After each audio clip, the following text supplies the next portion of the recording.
Estamos aqui prosseguindo nesses dias de campanha, nesses 40 dias de jejum e oração. E começou nesta semana, segunda-feira, com o pastor Richard. Depois prosseguimos aí com o Roberto, o Juliano, seminaristas da igreja, a pastora Kátia.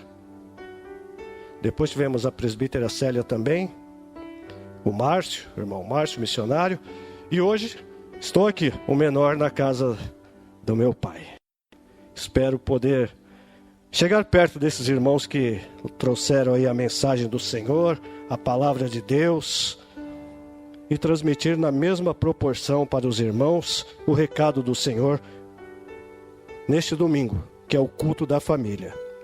O 7º dia da campanha, e o tema desse 7º dia é o Deus vivo. E o texto base que eu quero ler para os irmãos, que está aqui no livro que nos foi passado, que está em Jó, no capítulo 19, no versículo de número 25, que diz: porque eu sei que o meu Redentor vive, e que por fim se levantará sobre a terra. Vou repetir: porque eu sei que o meu Redentor vive, e que por fim se levantará sobre a terra. Esse livro, esse texto que nós lemos aqui do livro de Jó, e falando de Jó, é algo assim muito pertinente ao momento que nós estamos passando, ao momento que nós estamos vivendo, em meio a essas dificuldades que essa pandemia, que esse Covid-19 trouxe sobre o nosso país, o Brasil, que veio de outros lugares e chegou até aqui também. Mas, assim como Jó viveu os seus momentos de luta, seus momentos de dificuldade, seus momentos de tribulações, seus momentos de questionamento, seus momentos de aflições, e nós também já ouvimos muitas vezes pessoas se lamentando, questionando a Deus o porquê dessa situação, o porquê da permissão de Deus sobre essa situação. E eu me coloquei da mesma forma que Jó. Quem sou eu para indagar a Deus sobre qualquer coisa? Deus está no controle de todas as coisas. E eu sei que ao seu tempo tudo irá voltar à normalidade, tudo irá ficar em paz, e nós não temos assim que nos afligir, que nos abater, que nos desanimar diante da situação que estamos passando hoje, porque eu sei que o melhor de Deus virá sobre as nossas vidas. O melhor de Deus ainda há de nos alcançar. É apenas um tempo, e vamos passar e viver as coisas melhores de Deus. A mensagem que eu quero compartilhar com os irmãos hoje tem o tema que se chama Confiando no Deus Vivo. Muitas vezes nós confiamos em tantas coisas, confiamos na força do nosso braço, muitas vezes, nas nossas condições financeiras, na nossa condição social, no nosso trabalho, na nossa posição profissional. E muitas vezes prosseguimos assim, achando que somos nós mesmos que estamos fazendo o melhor sobre as nossas vidas. Como já ouvi de algumas pessoas dizendo: se eu não sair para trabalhar, o pão não vai chegar na minha mesa. Se eu não me levantar cedo todo dia e for para a minha labuta e for para o meu trabalho, não vai chegar nada dentro da minha casa. Mas eu confio no Deus que se chama o Deus vivo, o Deus que me dá condições de me levantar, de me deitar e ter alegria todos os dias de saber que estou de pé, porque Ele permite que eu esteja de pé. Então é sempre confiando no Deus vivo, o Deus que nos dá o fôlego de vida todos os dias. E eu creio incondicionalmente que Deus está no controle de todas as coisas. E esse texto de Jó diz que em um certo momento da vida de Jó, permite o Senhor que Satanás vá até ele e toque nos seus bens, toque nas coisas que ele tinha.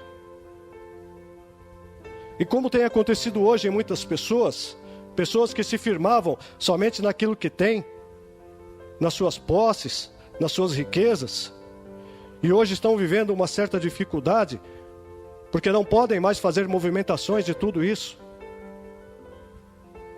Mas Jó, que estava na sua condição, e a palavra do Senhor, quero compartilhar com os irmãos aqui, o texto de Jó, no capítulo 1, que diz assim: havia um homem na terra de Uz, cujo nome era Jó, homem íntegro e reto, temente a Deus e que se desviava do mal.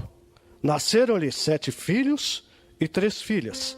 Possuía 7.000 ovelhas, 3.000 camelos, 500 jumentas juntas de boi e 500 jumentas. Era também muito numeroso o pessoal ao seu serviço, de maneira que este homem era o maior de todos os do Oriente. Homem riquíssimo, cheio de bens, conforme nós lemos aqui no texto. Mas que o principal não era tudo isso que ele possuía, mas era que ele era um homem íntegro, reto e temente a Deus. Isso que era o principal. Não importa o que você tem, não importa se você olha para a sua vida e você não vê nenhuma riqueza, não vê nenhuma posse que possa sim ser notada por pessoas, mas o que você tem que ter dentro de você, o que você tem que demonstrar é a sua integridade, a sua retidão e o temor a Deus sobre todas as coisas. O temor a Deus. Não adianta nada nós possuirmos as maiores riquezas desse mundo, os maiores bens desse mundo, se não tivermos o temor de Deus. E neste livro que foi passado aqui na igreja, que é o livro do jejum, a multiplicação, 40 dias de jejum e oração, nesse 7º dia, o texto desse livro diz que havia um homem, um filósofo, que na sua adolescência se desviou dos caminhos do Senhor, porque ele vinha já de uma família, do seu avô, do seu pai, pastores. E ele, nas suas decisões, na sua adolescência, resolveu se desviar dos caminhos do Senhor. E prosseguiu a sua vida conforme a sua vontade. E foi vivendo assim a sua vida, como muitas pessoas hoje em dia pensam da mesma forma. Estão vivendo as suas vidas conforme a sua vontade, conforme os recursos que tem, que possui, a força do seu braço. E este homem foi um homem bem-sucedido, se tornou um filósofo, se tornou um professor. E um certo dia, diz o texto desse livro, que ele saiu com uma lamparina procurando aí nos seus pensamentos, andando pela cidade, procurando as pessoas, indagando se alguém sabia onde estava Deus, se alguém tinha visto Deus. E em um certo momento da sua insanidade ele diz: Deus está morto, nós matamos Deus. E assim ele prosseguiu a sua vida, e o seu fim foi um fim trágico e triste, porque diz o texto que ele terminou os seus, acho que 11 ou 12 anos finais da sua vida em um manicômio, dado como louco. Este é o homem que escolheu acreditar que não existia um Deus vivo, apenas um Deus morto, que abandonou a Deus na sua adolescência, que resolveu viver a sua vida longe dos caminhos do Senhor.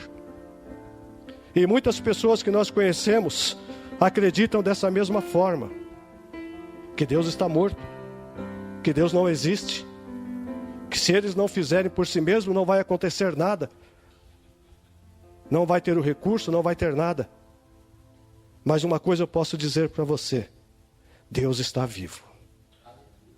Deus é presente em nossas vidas. E este homem, esse segundo homem que nós estamos falando aqui,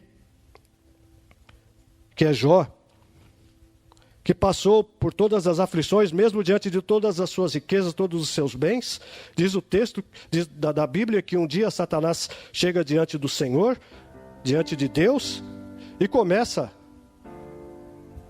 a falar sobre Jó.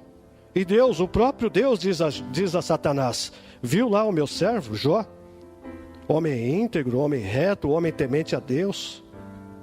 E Satanás fala assim: ele é assim porque o Senhor tem o cercado de bens, o Senhor tem dado tudo a ele. É por isso que ele é assim, porque você tem dado tudo isso a ele. E Deus permite então que Satanás vá e toque nas coisas, nos bens de Jó. Toque em tudo que ele tem. E o que me chamou a atenção nesse texto, quando eu estava lendo, foi a posição que Jó se colocou diante de tudo isso. Quando recebeu as notícias que os seus bens estavam sendo corrompidos, destruídos, que tudo estava se perdendo, ele não se colocou naquela posição de que muitas pessoas hoje, infelizmente, pelos momentos que nós estamos vivendo, estão se lamentando, Já ouvi dizer até de pessoas que tentaram contra a sua própria vida porque estão diminuindo os seus recursos, estão perdendo seus bens. E Jó, simplesmente, ele fica tranquilo. Deus me deu, Deus tomou. Ele não se levantou em questionar o nome de Deus, em reclamar de Deus, em falar mal de Deus. Ele simplesmente entendeu. E todos nós estamos sujeitos a adversidades, não importa a nossa condição social. O mais abastado, o menos abastado, aquele que mora numa excelente casa e aquele que mora num barraco. Todos nós estamos hoje sujeitos à mesma situação. Este mal, ele não escolheu o menos favorecido ou o melhor favorecido. Ele está sobre todos nós. E assim como Jó, nós temos que entender que existe um Deus vivo que está cuidando de nós. Está trabalhando em favor das nossas vidas. Está nos dando força para resistir. E eu entendo que essa pandemia poderia ser ainda muito pior. Poderia ter atacado de uma forma muito mais violenta. Mas eu entendo que o Senhor, o Deus vivo, Ele tem colocado a sua mão e limitado todas as coisas. E não deixado que o pior venha sobre as nossas vidas. Eu entendo que Ele está cuidando de cada um de nós. E o segundo item que eu quero compartilhar com os irmãos é: o que temos e o que somos não pode nos limitar de crer e confiar em Deus.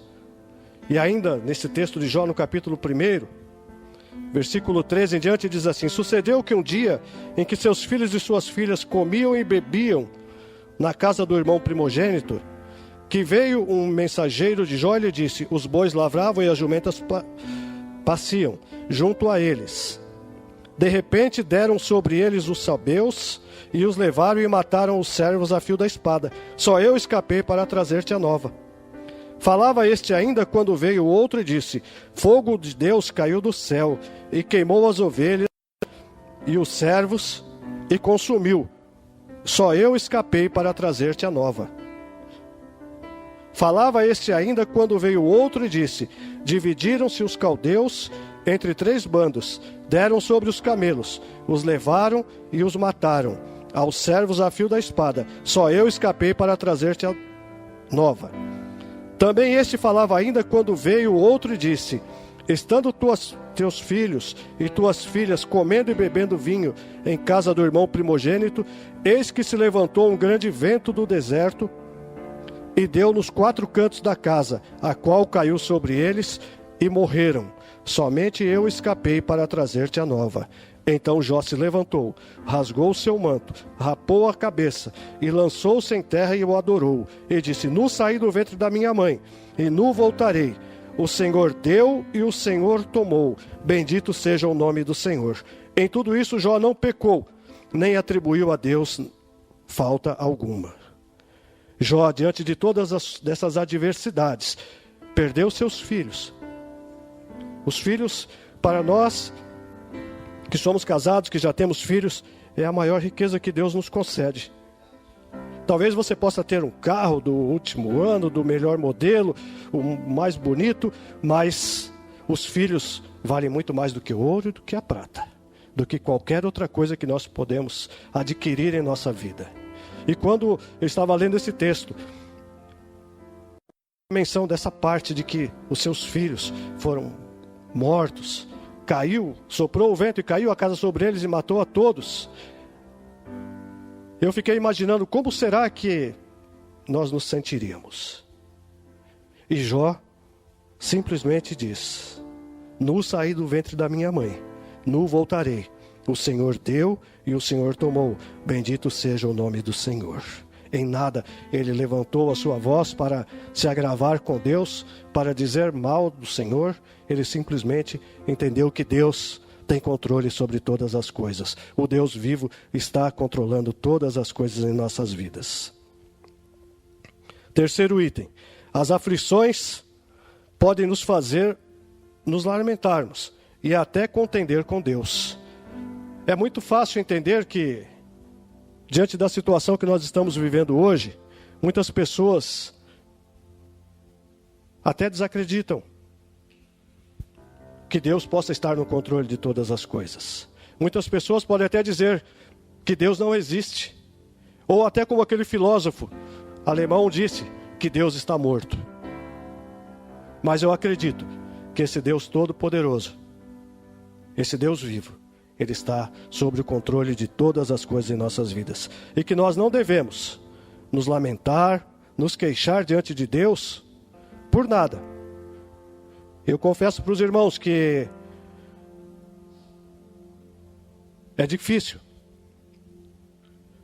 Quando os momentos que nós recebemos as notícias, no meu caso, salário reduzido.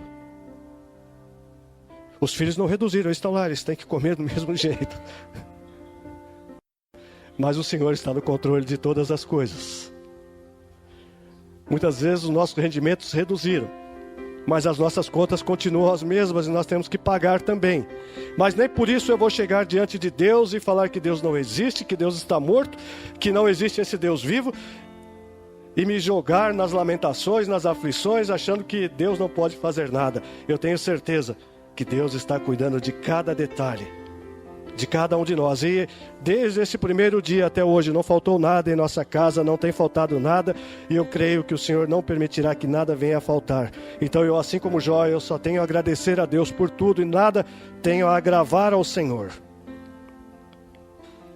No capítulo 6, você que estiver com a sua aí na sua casa, o seu celular, acompanhando juntamente comigo, capítulo 6, do versículo 1 em diante, eu quero ler com os irmãos, que diz assim: Então Jó respondeu: se a minha queixa de fato se pesasse, e contra ela numa balança se pusesse a minha miséria, esta na verdade pesaria mais do que a areia dos mares.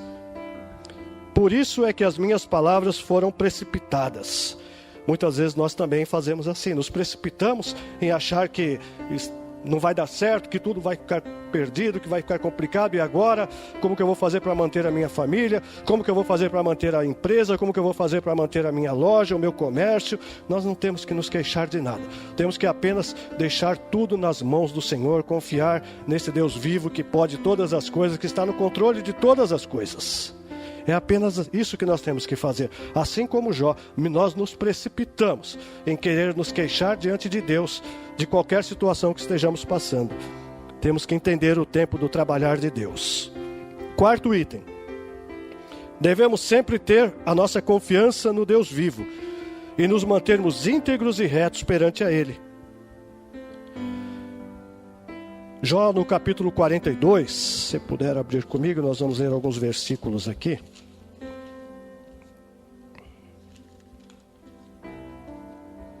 Devemos sempre ter a nossa confiança no Deus vivo e nos mantermos íntegros e retos perante a Ele.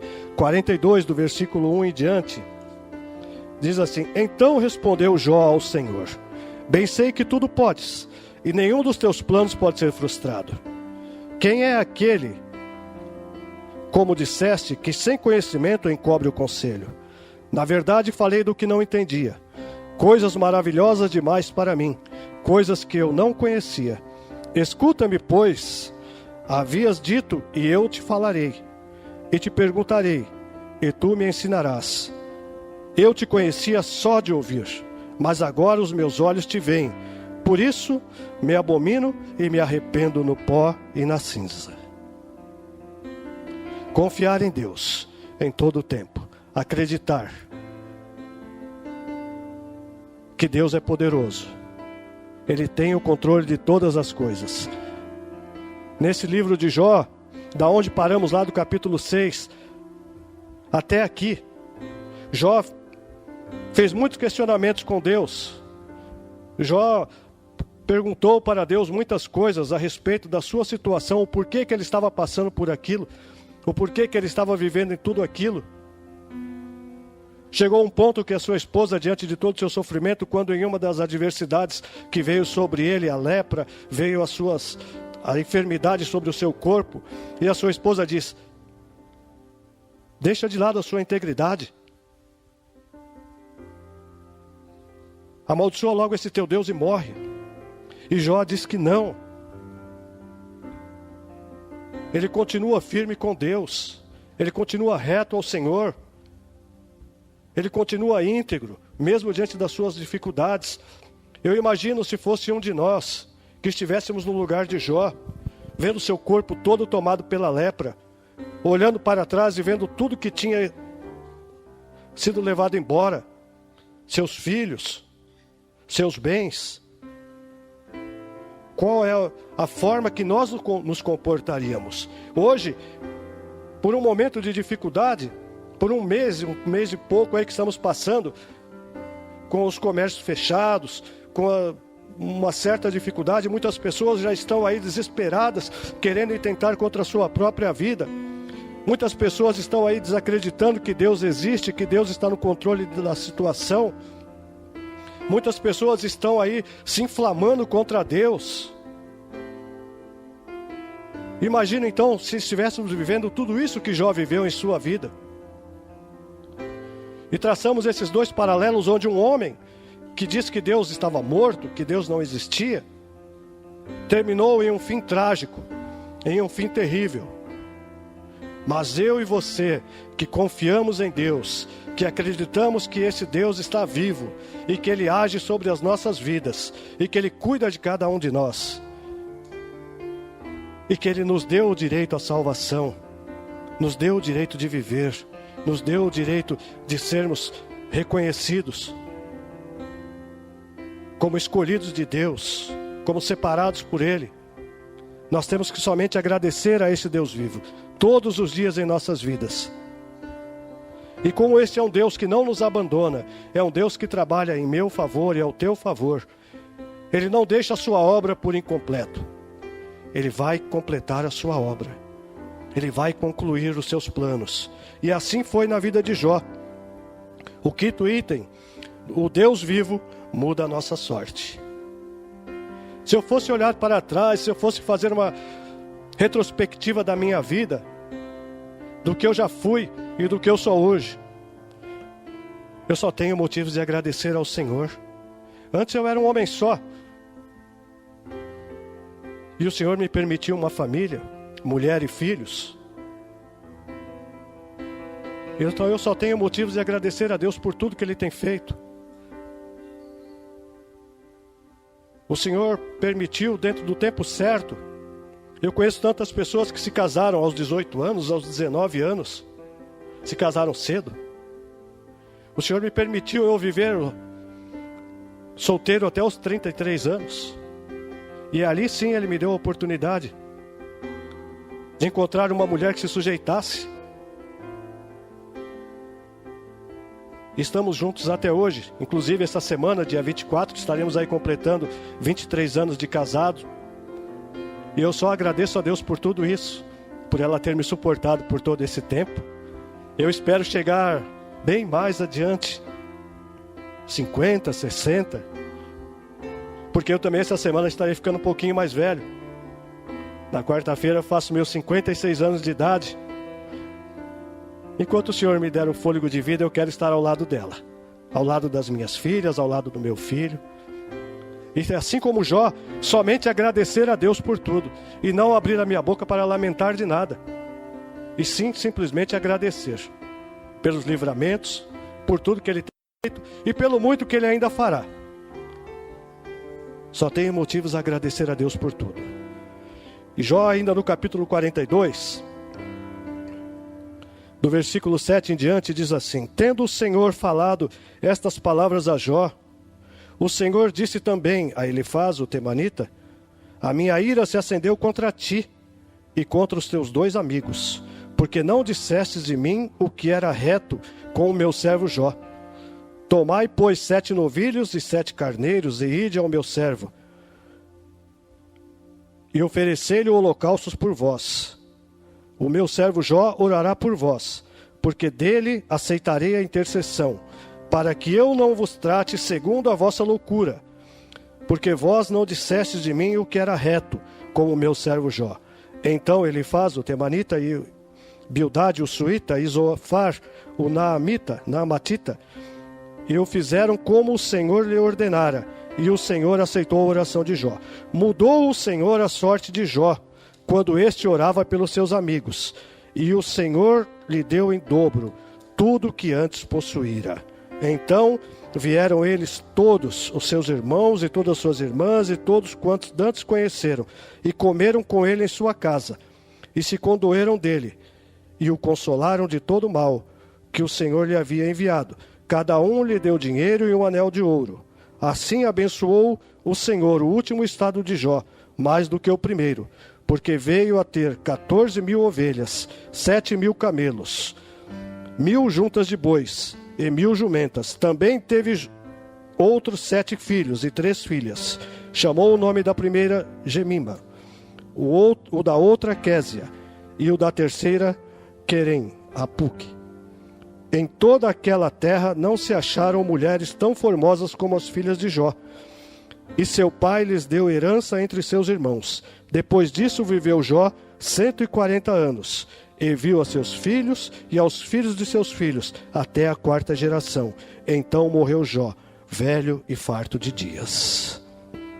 Esse paralelo que nós observamos aqui, entre um homem que desacreditou que Deus existia, que desacreditou que o Deus vivo existia, e se perdeu na loucura, e morreu na sua loucura. Em um homem que passou por todas as adversidades, por todas as suas lutas, por todas as afrontas, e no final recebeu a porção dobrada em sua vida. E viveu Jó 140 anos, além do que já estava permitido. É assim que nós temos que viver os nossos dias, acreditando no Deus vivo, o Deus que pode todas as coisas, o Deus que nos concede o pão de cada dia, o Deus que nos dá o fôlego de vida em todos os dias. E vivermos não por aquilo que nós temos, mas pelo Deus a que nós servimos todos os dias, acreditando que dele vem o melhor sobre as nossas vidas. Por isso eu só tenho motivos de agradecer a Deus por tudo que ele tem feito por mim, por tudo que ele tem feito pelos meus irmãos desta igreja. Eu creio que este lugar é um lugar que o Senhor preparou para frutificar, para alcançar vidas, para salvar vidas. E eu espero muito que assim que normalizar as coisas, assim que pudermos estar juntos aqui na igreja, que as pessoas venham com muito mais vontade do que estavam antes, venham sedentos de estar na casa de Deus. Alguns momentos eu fiquei refletindo, será que aquelas pessoas que já estavam um pouco desanimadas voltarão para a casa do Senhor? Não só para esta igreja, mas para as outras. E a minha oração é essa: que o Senhor possa tocar sobre a vida de cada um deles, esses que se encontram enfraquecidos, que se encontram desanimados, que se encontram assim desestimulados, e que essa distância que somos obrigados a ter hoje, talvez esteja ainda mais enfraquecendo as suas vidas. Que o Senhor possa tocar de forma sobrenatural sobre a vida de cada um deles e reanimá-los. E assim que pudermos estar juntos, que a porção dobrada do Senhor venha sobre este lugar também, trazendo uma porção nova do seu Espírito sobre a igreja e sobre a vida de cada um desses irmãos. Amém? Agora eu quero orar agradecendo a Deus por esta oportunidade que o Senhor nos concedeu. Senhor, meu Deus e Pai, em nome de Jesus Cristo, a Tua palavra foi aqui anunciada, Senhor. Que nós possamos ser como Jó, Senhor, que ainda diante de dificuldades, até mesmo de algumas queixas, de algumas reclamações, porque somos humanos, somos fracos, Senhor, e somos falhos, Deus. E muitas vezes abrimos a boca precipitadamente, Senhor, para reclamar de Ti, Senhor, para falar, Senhor, algo que muitas vezes vem ferir a Ti, Senhor da glória. Nos perdoa, Deus, quando, Senhor, nos colocamos na nossa fraqueza, Senhor, e abrimos a nossa boca para nos queixar, Senhor, das nossas vidas, ó Pai. Nos ajuda, Senhor, a nos fortalecermos cada dia mais, Pai querido, Pai amado. E entender, Senhor, que há um tempo certo para cada coisa, Pai querido, Pai amado. E que o Senhor está exatamente no controle de todas as coisas, Pai. Em nome de Jesus Cristo, Senhor, eu te agradeço, Senhor da glória, pela minha vida, por minha família, por meus familiares, por esta igreja, Senhor. Te apresento ainda, Senhor, neste momento, Pai, a vida da pastora Simone, Senhor da glória. Que o Senhor também passe o seu bálsamo curador ali, Senhor da glória. Que logo, Senhor, ela esteja, Senhor, totalmente restaurada daquela cirurgia, Deus. Pisando firmemente nesse chão. Que muitas palavras, Senhor, chegaram até ela, Deus. E que talvez até deixaram uma tristeza no seu coração. Mas a palavra que o Senhor diz hoje é que ela vai marchar. Que ela vai continuar a caminhada, a qual o Senhor propôs a ela, Pai querido, Pai amado. Em nome de Jesus Cristo, Senhor. O Senhor me dá também aqui um nome, Senhor, Dona Hilda, Senhor da glória. O Senhor diz que arranca hoje dos teus olhos toda tristeza, toda angústia, toda aflição. E coloca sobre ti o renovo do Espírito Santo sobre a tua vida, trazendo alegria, trazendo certeza de que Deus não se esqueceu de ti. Esse Deus vivo ao qual nós servimos, Ele está cuidando de ti, em nome de Jesus Cristo. Obrigado, meu Deus, em nome de Jesus. Amém. Amém. Glória a Deus. Glórias ao Senhor.